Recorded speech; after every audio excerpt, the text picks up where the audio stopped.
It doesn't happen very often, but occasionally a flash of inspiration can strike you. In this case, it was an idea for a game I want to develop. It is quite possible as well that solo game devs hide themselves in their room and try madly to bring stupid ideas to life that no one else likes or that even already exist.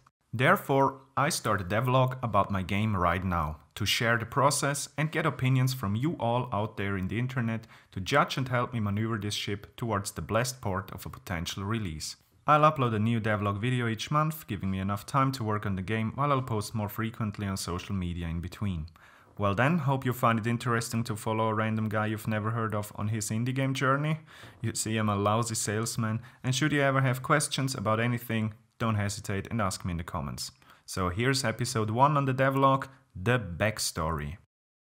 Hi, I'm a part-time indie developer and illustrator. I've gained my knowledge through thousands of online tutorials, and now I want to give something back and share these skills with you. If you like these videos, subscribe to the channel to not miss new videos coming up, and if you want to support me, check out my website that contains my published games and a detailed devlog and much more, or hit me up on Twitter. I finished university in 2018 with a prototype for an open-world exploration game. I submitted the game to a student's game design competition and it was selected to be presented at a conference in Australia. So I scrapped together all the small change I had earned during my studies with smaller illustration jobs and booked the cheapest trip to Australia. Because I was sure I wouldn't make such a trip twice, I'm pretty scared of flying, I wanted to fulfill a childhood dream of mine and fly to Japan as well. After some time of traveling and partying way too intensively, I rested in the common area of a hostel in Kyoto. By chance, I found this manga named Neon Genesis Evangelion. Of course I had heard about it, but only knew roughly what it was about. I read the book and I was fascinated from the first moment on. The series is a psychological drama that explores the experiences and emotions of young mech pilots. By the way, mechs are huge robots. They try to prevent so-called angels from causing the destruction of a sci-fi future world and so on. Back home, I watched the whole anime series and thought about how cool it would be to pilot a giant mech and save the world from disaster. So I immediately started to sketch the rough plot. The player, a weakling who suddenly has to slip into the role of the protector, sounded very generic at first, but marked the beginning of this whole project. I continued to write the story, wasted days on trying to find a suitable software to create mind maps on a MacBook, and played for hours on our console together with my brother. Or should I say, we watched each other play. It's remarkable how few action games still support local multiplayer. Halo co-op campaigns, that was awesome, wasn't it? Supporting each other, to complement each other, to sit right next to your game partner and to experience the story together. In a deep-seated fit of nostalgia, it was decided the game should support local multiplayer. I was very motivated and started to put the game together, breaking one of the golden rules of game design: paper prototype first. My advice: don't start with an overly ambitious idea and a game engine.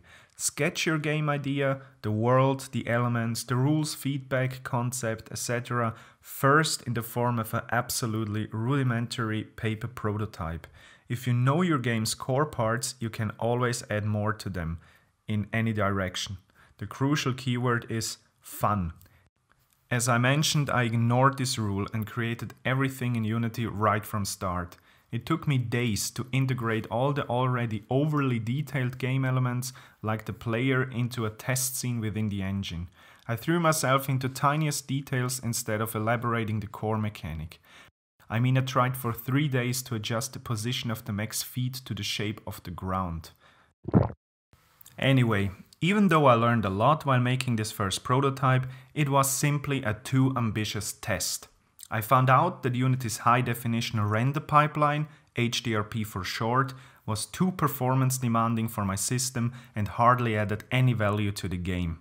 The core of the player task was and still is to fend off hordes of enemies attacking the city center. Enemy units were supposed to spawn outside and find a path to the vulnerable city center. But the enemies, using Unity's built-in nav mesh, did not really want to collaborate, and this led to strange behavior. That's why I decided to kill this prototype.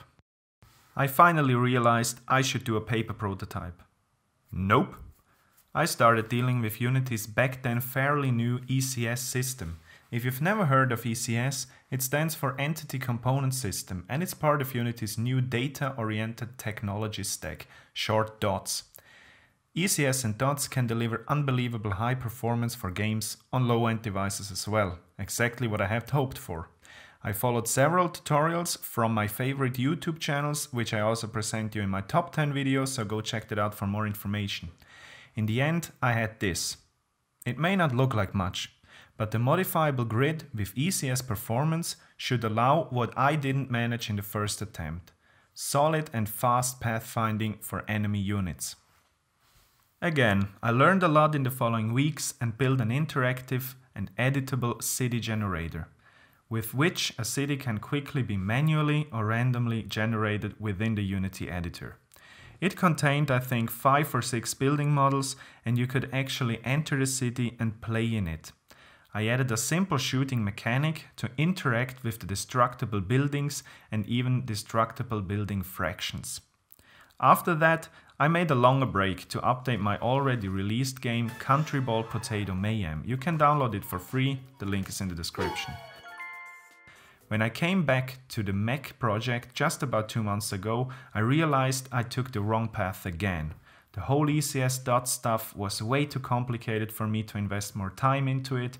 Because I switched to the more lightweight universal render pipeline, I also chose to go back to Unity's default C# monobehavior system and redo some pathfinding stuff again. To be more productive and to see what I did, even if it's not visually represented in the game, I started making a list with goals for each day, including cells for important links and changelogs. This helped me to focus a little bit. So, after 2 attempts of creating a game prototype, the actual status quo of the project looks like this.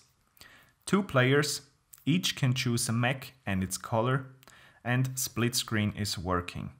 By the way, which split screen layout do you like more? I've tested both full height and full width. Let me know in the comments which one do you like more. I really appreciate your opinion on it. You can see I created some minor things like camera shake, very unpolished destruction effects and some slow motion triggers. And surprisingly, the red projectile had a few unintentional bugs, but those became kind of new projectile types, like the purple time-delayed missile and the guided green one that is pretty fun to play with. Furthermore, the enemies now follow the path, even if they are not as far developed as the ones I had in the first prototype.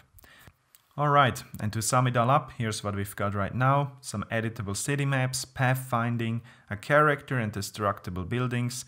We have a player selection screen with local multiplayer, keyboard and gamepad support, particles and some minor small things. So for the next devlog in November, I promise you a paper prototype. And maybe you guys already know some cool mecha genre games we could discuss in the comments. I'd like to talk about more conceptual things and of course the development progress. If you want to know more about something specific, just let me know. For now, I thank you very much for watching. I hope it was entertaining. Please ask anything you'd like in the comments. Subscribe to the channel and give a thumb up if you liked what you saw. Until then, have an amazing rest of your day. Cheers everyone.